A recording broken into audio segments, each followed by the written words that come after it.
The tide came in the same way it always had. Indifferent, rhythmic, a little cold. And Sergeant Renata Luz stood at the edge of it, with her boots already wet and didn't care. She had a bag of Aussie on the seawall behind her, going warm in the sun. She had a disposable mask around her chin because the world had decided, apparently, that this was the shape of things now.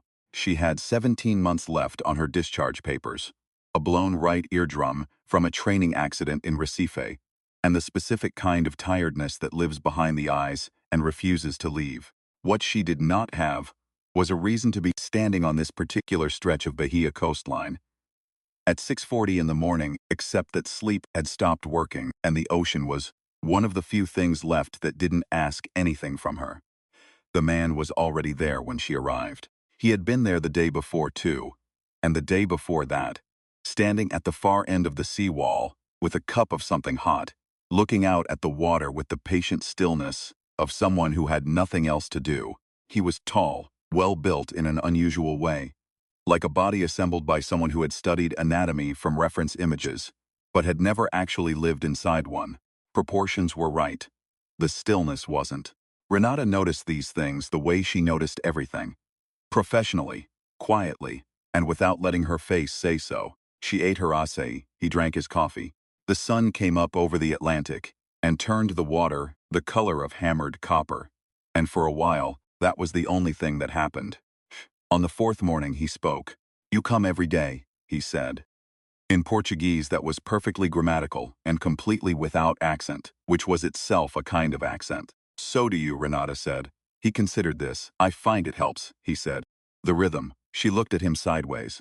"Helps with what?" He paused just a half beat too long before answering, thinking. She nodded and went back to her acai, and she filed that pause in the same place she filed everything else. The back of her mind, the drawer labeled, "Not yet." His name, he told her eventually, was Oru.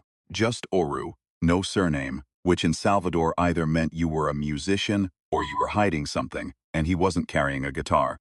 He rented the villa at the far end of the cove, the white one with the bougainvillea over the gate, and he had been in Brazil for what he called some time. He spoke carefully. He asked questions that were slightly too specific, the way someone does when they're doing research they can't admit to. He wanted to know about human sleep patterns, about community hierarchies, about what happened inside people's chests when they heard music from their childhood. Renata told him some of it. She left out the rest. She had been a military intelligence analyst for 9 years. She knew what an information-gathering operation looked like. She also knew that calling it one without evidence was how careers ended. So she watched, and she counted. There were 7 of them in the cove. She spotted the second one at the market, a woman who stood in front of the mango display for 4 minutes without picking one up, moving her head in small increments, as if scanning, as if recording. The third was at the pharmacy, asking the attendant detailed questions about the mechanism of viral transmission, with the kind of clinical precision that didn't belong on a tourist's tongue. The fourth and fifth were at the beach bar every afternoon, drinking caipirinhas they didn't finish, listening to every conversation within 12 meters, with an attention that never wavered and never showed. The sixth she didn't find. The sixth found her. She was running the coastal path on a Tuesday when the woman fell into step beside her. Not catching up, just there, as if she had materialized from the salt air, shorter than the others. Skin that caught the light oddly, like sunscreen applied too evenly. Eyes that were the right color and the wrong depth. "You've been watching us," the woman said, matching Renata's pace exactly without appearing to breathe harder. Renata kept running. "Nice morning," she said. Yes, a pause. "You've been watching us for 11 days. I watch everything, occupational habit. We know what you did before. In Recife. The unit you were attached to." The woman's voice was calm. Not threatening. Something worse than threatening. Formational. "We've been wondering whether to approach you." Renata stopped. The woman stopped with her. They stood in the early morning with the ocean on their left, and the hills on their right, and the specific silence of 2 people who have both decided that pretending is over. "Are you?" Renata said. The woman looked at her with those 2 deep eyes. "We prefer who?" "All right. Are you?" Travelers. A slight hesitation, the first she'd ever shown researchers. We've been here a long time. She paused again. Longer than this visit. Something cold moved through Renata's chest. Fear, exactly. She'd been afraid in Recife. Actual, muscle-locking, thought-dissolving fear, and this wasn't that. This was the feeling of a scope widening. The feeling of realizing that the map you've been using is the wrong scale. How long, Renata said, is a long time.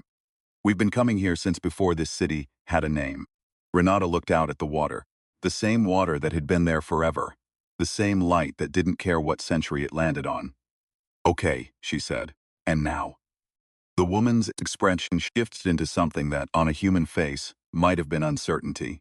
Now, she said, we have a problem. They met in the white villa the following morning, all 7 of them, or what passed for all 7. The 7th turned out to be the villa's gardener, an elderly man named Cosme, who had been tending the bougainvillea for 3 years, and who greeted Renata with a slight bow and eyes that held the same wrong depth as the others. Poured water. Nobody drank it except Renata. The living room had been arranged with an unsettling precision. Chairs at specific angles. The windows open to exactly the same degree. On the low table at the center, there was what appeared to be a tablet computer, but wasn't. Its surface shifted slowly like oil on water, and the images that moved across it were of the coast, the market, the pharmacy, the bar, rendered in a way that had too much depth for a screen. Planned to be finished by now, said a third being, male presenting, lean, the one Renata had clocked at the pharmacy. His name, he said, was Avith. The survey was comprehensive. The modeling was complete. He looked at the tablet.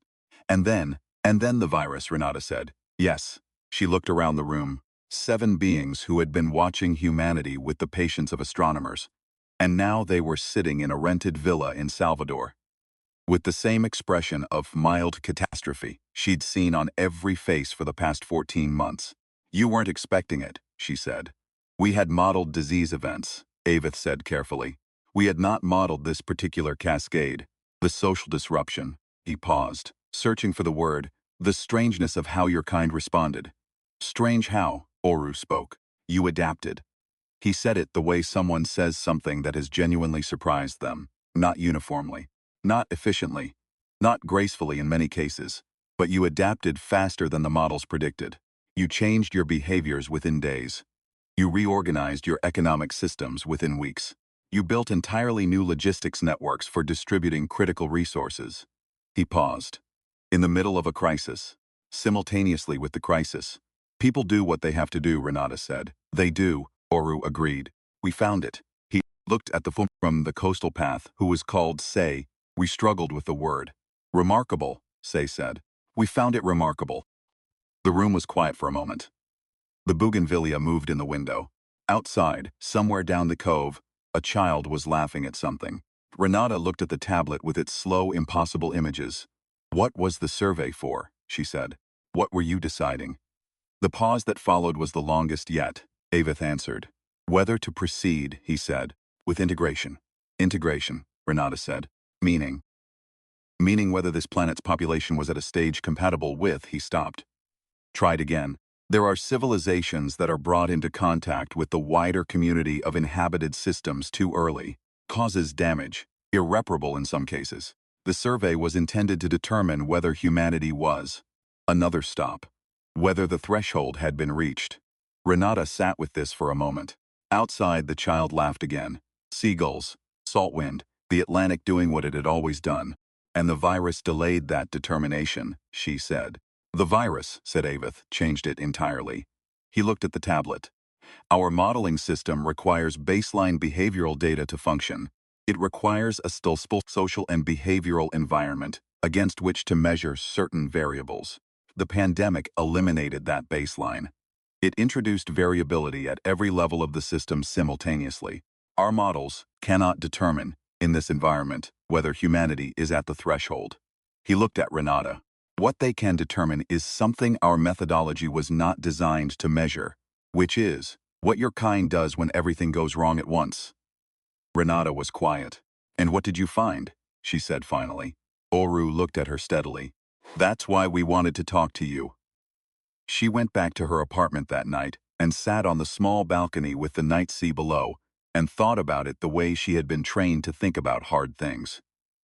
By not thinking about it directly, by letting the edges of it come into focus gradually while she looked somewhere else. Her neighbor, Donna Perpetua, was 73 years old and had survived the 2001 dengue outbreak and 3 floods and the death of one son and the departure of another. And every morning during the pandemic she had left bread outside the doors of the 3 households in the building who she knew were struggling. She hadn't announced this. She hadn't called anyone. She had just done it, daily. And when Renata had asked her about it once, she had shrugged and said, "What?" Her former commander, Capitão Azevedo, had driven 300 kilometers in a borrowed truck to deliver oxygen concentrators to a field hospital in the interior when the official supply chain collapsed. His wife had called Renata to ask if she'd heard from him, and Renata had said no. And 4 days later he had turned up on the coast road, thinner, tired, and already on the phone to someone about the next run. Her own mother had organized the entire apartment complex in Sao Paulo into a rotating care schedule for the elderly residents, managed via a WhatsApp group that she moderated with the ferocity of a military operation, and which had, by Renata's last count, served over 900 meals across a period of 8 months. None of them had been asked to do any of it. None of them had been trained for it. None of them had had a plan. They had just turned toward the problem, the way a plant turns toward light, except the light was suffering, which was a strange metaphor, but the only one that fit. She sat on the balcony and looked at the stars and thought, they've been watching us from out there, and they still didn't know. To look for this she went back to the villa in the morning. "I want to understand what you need," she said, specifically. Avith and Oru exchanged a glance that was almost human. Almost. "We need to complete the assessment," Avith said. "We have a window. Our council has allowed us time to resolve the methodological problem, but it won't hold indefinitely. If we cannot submit findings." He moved one hand in a gesture that Renata suspected wasn't quite meant to communicate what it communicated. "The default determination applies." "What's the default determination?" Silence. "Not ready," Oru said quietly. Renata breathed through her nose. "Not ready means what, exactly? In practical terms." "It means we leave," Oru said, "and we don't return for another generation. And all interaction, all the contact that's already been made, the technology transfers." He stopped. Something shifted in his face. "There are things already embedded in your systems, quiet things, scaffolding, that we put in place in anticipation of. It would have to be removed." "Removed," Renata said, as in undone, carefully. "But your medical research loses 20 years. Your material science loses perhaps 15. Certain climate stabilization work." He paused. "Loses more." The weight of it sat in the room between them. "All because your models broke," Renata said. "Shh. All because your species generated a crisis so far outside our predictive parameters that we cannot determine, using our standard instruments, whether you're ready for what comes next." He looked at her steadily. "We have assessed thousands of civilizations. We have never encountered one that moved this way. That changed this fast. That." He stopped again, and this time it felt different, not like a linguistic search, but like something genuine. That seemed to become more itself under pressure. Renata thought about Donna Perpetua and her bread. "So ask me," she said. Avith looked at her. "What? You said you wanted to talk to me. You said your models can't measure what happened. So ask me, directly. For whatever questions you've been trying to measure around, ask them." The sevas of them looked at each other. The tablet shifted its slow images. The sea moved outside. "Why," said Say carefully, "does it not break your kind? Pressure. In our experience, civilizations under existential stress either unify in destructive ways. Hierarchical collapse, resource warfare, authoritarian consolidation, or they fragment entirely. You did neither. You did something that doesn't have a name in our classification system." Renata was quiet for a moment. "It does have a name," she said. "We just have a lot of names for it." She looked at the window. "Stubbornness, solidarity, faith." She paused. "Depending on who you ask and which day it is." "These are not functional descriptions," Avith said carefully. They're emotional labels." "Yeah," Renata said. "They are. That's the point." She looked at him directly. "You've been trying to measure us from the outside. Behavior patterns, social structures, resource allocation. And you found out that when everything went sideways, we did something your models couldn't account for. You want to know the mechanism. She shook her head slowly. There isn't a mechanism, there's just people looking at a problem, and then looking at the person standing next to them, and deciding that the person matters more than the problem is bad. That's not. Avith started. It's not consistent, Renata said. I know, we're not consistent, we're terrible at it sometimes. We fail each other constantly. We failed each other 1,000 times during the pandemic too. You know that, you watched it. She looked at him steadily. The failure never became the final answer. That's the part you couldn't model. We never let the failure be the last word. The room was quiet. Outsits, the same child from the day before, was on the beach, building something in the sand. Castle or a boat or something, without a name yet. What followed was 4 weeks that Renata would spend the rest of her life trying to explain to people, and never quite managing. She became, in some informal and entirely unprecedented way, a liaison. She sat with Avith and his instruments, the tablet and its shifting images, and 3 other objects she couldn't name. And she answered questions. She talked about her mother and her commander and Dona Perpetua, and about Capitão Azevedo's 300-kilometer drive. And she talked about the nurses who kept going in when the PPE ran out, and about the IT technician in Fortaleza who built an open-source contact tracing app in 72 hours because the government contract one was still 6 weeks from delivery, and about the teachers who taped classes on their phones when the school connection was too slow for video calls and drove around the neighborhood distributing SD cards. She talked about fear. She talked about how fear in human beings wasn't the end of action. It was frequently the beginning of it, she said. We feel it and then we do the thing anyway. And sometimes we have to do the thing precisely because we feel it. Avith wrote this down, or did whatever the equivalent was, with the careful attention of someone cataloging an entirely new phenomenon. She talked about humor, which took 3 sessions because Oru couldn't understand why it appeared in the most catastrophic moments, why the field hospital staff made jokes, why the communities under hardest strain developed the sharpest comedy. She told him, because it's ours, because they can take the air and the safety, and they comfort, but they can't take the joke. Because the joke means we're still here. Oru was quiet for a very long time after that. Then he said, we have been watching this species for 11,000 years. Another pause. I don't think we understood it once. You understood plenty, Renata said. You just understood it wrong. The methodological problem, as Avith had described it, was this. Their assessment framework required the measurement of what they called coherence potential, the ability of a civilization to maintain functional social organization under catastrophic stress. The pandemic had disrupted every baseline metric. It was like trying to measure the speed of a river, while someone was also changing the riverbed. What Renata proposed, after 2 weeks of listening to them try to rebuild their models around the disaster, was simple enough that Avith stared at her for a full 30 seconds when she said it. Stop trying to measure around it, she said. Measure it directly. You don't have a standard instrument, I know. So build a new one. She looked at him. You said you've assessed thousands of civilizations. You said you'd never seen anything move like this. That means your existing instruments are the wrong tool. She picked up her coffee. You can't measure a river with a thermometer and complain that you don't know how fast it's going. Use a different instrument. We don't. Avith started, then stopped. Something changed in his expression.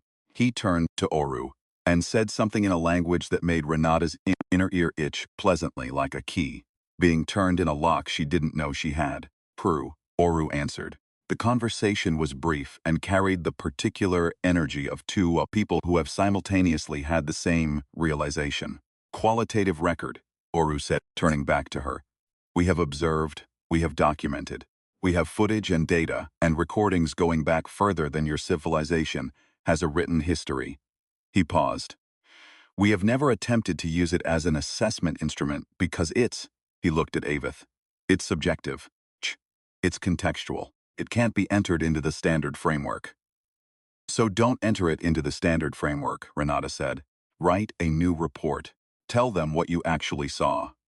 The council doesn't accept Then tell them what you actually saw, and let them decide what to do with it. She set down her coffee. Look, I've been a military analyst. I've written 100 reports for people who wanted clean data and clean conclusions. And I've been in situations where clean data didn't exist, and clean conclusions were lies. And I had to stand in front of a general and say, "Sir, the situation is complicated, and here is the complication, in detail, and here is what I personally witnessed, and I am asking you to use your judgment." It was the hardest thing I ever did every time I did it, and it worked when I did it right. She looked around the room. You've been watching us for 11,000 years. You know us. Write the report that says what you know. It took Aveth and his team 9 more days.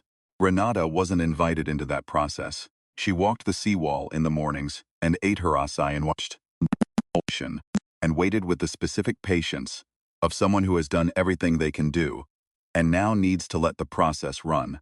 On the 9th day, Oru found her at the seawall before sunrise. He had a cup of that coffee-adjacent thing he always drank, and he stood beside her, and they watched the horizon together in the dark, the way they'd been doing, unknowingly, for all those first mornings before any of this had names. We submitted the report, he said, and it's under consideration. He paused. It's unprecedented. The format, the structure. We essentially told the council that our standard instruments failed, and that we were submitting observational testimony in their place. Another pause. There are members who find this irregular. Good, Renata said. He looked at her. If it was easy, she said, it wasn't a real thing. If it was easy, you were just checking boxes. She looked at the dark water. Real assessments are uncomfortable. Conclusions don't fit the form. Oru was quiet for a moment. Then, what do you hope we found? Renata thought about it. I don't hope anything, she said. I know what we are. I've seen us at our worst. I've been present for some of our worst. I know exactly what we're capable of when we're frightened, or cornered or small. She looked at him. I also know what Donna Perpetua does every morning before anyone else is awake. I know what Azevedo drove 300 kilometers for. I know why the nurses went back in. She was quiet. I'm not hoping you found the good and missed the bad. I'm hoping you found all of it and decided that, on balance. She paused. On balance, the thing that doesn't have a name in your classification system tips it. The horizon began to lighten. The copper and gold of the Bahia dawn came in slow and total. The way it always had. The way it would after all of this was whatever it was going to be. We have a word for it, Oru said. In our language. Our original language, not the ones we learn for contact work. He said the word. It made her inner ear do the thing again. That pleasant itch. That sense of a space opening that hadn't been there before. It doesn't translate directly. Closest I can come. Is the force that doesn't stop. Renata let out a breath that was mostly a laugh. Yeah, she said. About right. The response from the council came on a Thursday, which was unremarkable as days went. Bougainvillea was blooming. Cruise ship was visible, on the horizon, early season, cutting through the Atlantic with blunt confidence. Renata was on her 3rd coffee of the morning when Oru knocked on her door. She had expected him to say something. He didn't. He just held out the tablet with its slow shifting surface, and on it was a single image. The planet, from high above, in the light of its star, turning. They accepted the report, he said. Renata looked at the image for a long time. All of it, she said, all of it. The irregular format, the qualitative testimony, the conclusion, he paused. The conclusion was, another pause, contentious. There were dissenting voices. The majority opinion was that if the standard instruments fail to capture the relevant qualities of a civilization, the fault is with the instruments. He looked at her. Someone on the council said, if a civilization demonstrates characteristics our framework cannot measure, the correct response is to expand the framework, not to disqualify the civilization. Sounds like someone who's had to write an irregular report before, Renata said. Something moved in Oru's expression that was the closest she had ever seen him come to a smile. It was slight. It landed right. What does this mean? She said. Concretely, what happens now? The scaffolding stays. The contact window opens further. He paused. Slowly, carefully, there are protocols. It will not look the way you might imagine it looking. There's no announcement, no arrival. It will look like certain problems, becoming slightly easier to solve. like certain technologies accelerating slightly, like the particular shape of some solutions resembling. He searched for the word, resembling a gift that doesn't announce itself. Renata thought about the open-source contact tracing app, the oxygen concentrators, the SD cards with lessons on them. We're good at those, she said. Gifts that don't announce themselves. We know, he said. We have 11,000 years of documentation. They left on a Friday. The villa was emptied. The bougainvillea left blooming over the gate for whoever came next. Oru stood at the seawall one last time in the early morning, and Renata stood beside him. And the ocean did what it always did. Will I know? She asked. When things change, will I be able to see the scaffolding? No, he said. The point. He looked at the water, but you'll feel it. The way you feel it when a current shifts. Not from above, but from inside the water. You'll feel things becoming, he paused, possible, in ways they weren't quite possible before. That happens anyway, Renata said. Things become possible. We'll figure things out. Yes, Oru said. That's why it works. She understood what he meant, and she didn't say anything. And they stood in the copper morning and listened to the Atlantic and didn't try to make it into a speech. He left. She stayed. She ate her assi and watched the cruise ship on the horizon and thought about Donna Perpetua's bread and her mother's WhatsApp group and Azevedo's 300 kilometers. And she thought about what it meant that beings from somewhere beyond the edge of everything had watched them for 11,000. And the thing that finally tipped the balance wasn't the technology or the social structures or the resource management data. It was a question they couldn't answer with their instruments. What do your kind do when everything goes wrong at once? And the answer, which wasn't in any model and couldn't be reduced to a metric, was, they make bread. They drive the truck.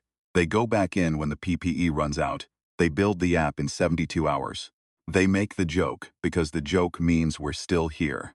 They do not let the failure be the last word. She finished her assi. She put the cup in the bin. She walked home along the coast path with the sun on her shoulders and the sea on her left and the whole complicated, stubborn, laughing, bread-leaving, 300-kilometer driving disaster of a species around her in every direction, going about its morning, not knowing, and not needing to know that 11,000 years of watching had just reached a verdict, that the instruments had broken, and a new word had to be written, that the force that doesn't stop had once again not stopped. The bougainvillea bloomed in the empty villa. The seagulls argued over a piece of bread someone had dropped on the seawall.